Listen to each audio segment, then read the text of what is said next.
COVID-19 left a wave of destruction in its trail.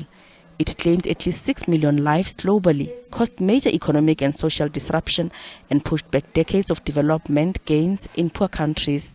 The report says these costs in the study are likely to be conservative estimates of the true cost to society of COVID-19 infections in healthcare workers. It says the economic impact tends to be higher where there is already chronic shortage of healthcare workers. KwaZulu-Natal province was found to have had the highest proportion of COVID-19 infections occurring in healthcare workers. Economic is too big to ignore.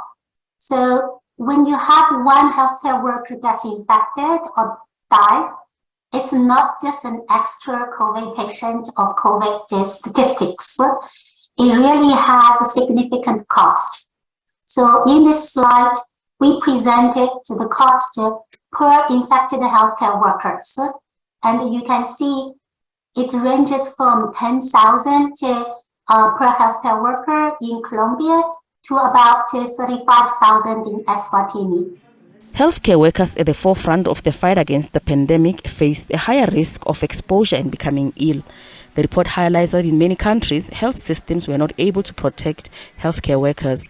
The study found healthcare worker absenteeism due to COVID illness, isolation or death, and fear of being infected disrupts essential health service delivery. Every healthcare worker that is harmed by a preventable infection is a tragedy, but also has an economic cost.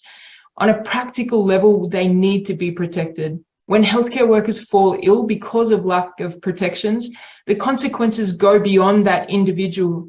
This report shows it's expensive, but has long-term impacts across the health system and the community. An infected healthcare worker is at risk of infecting others in the health facility, in their home, and in the broader community. They're not able to provide other essential health services. The study says COVID-19 infections and deaths among healthcare workers are likely to have longer-term impacts on the supply of the health workforce. It says COVID-19 surges tend to prompt healthcare workers to leave their jobs in clinical care, and training new health professionals will require more investment, driving the economic burden higher. It says young people who have witnessed the impact of diseases such as COVID may change their career choices. SABC News, Johannesburg.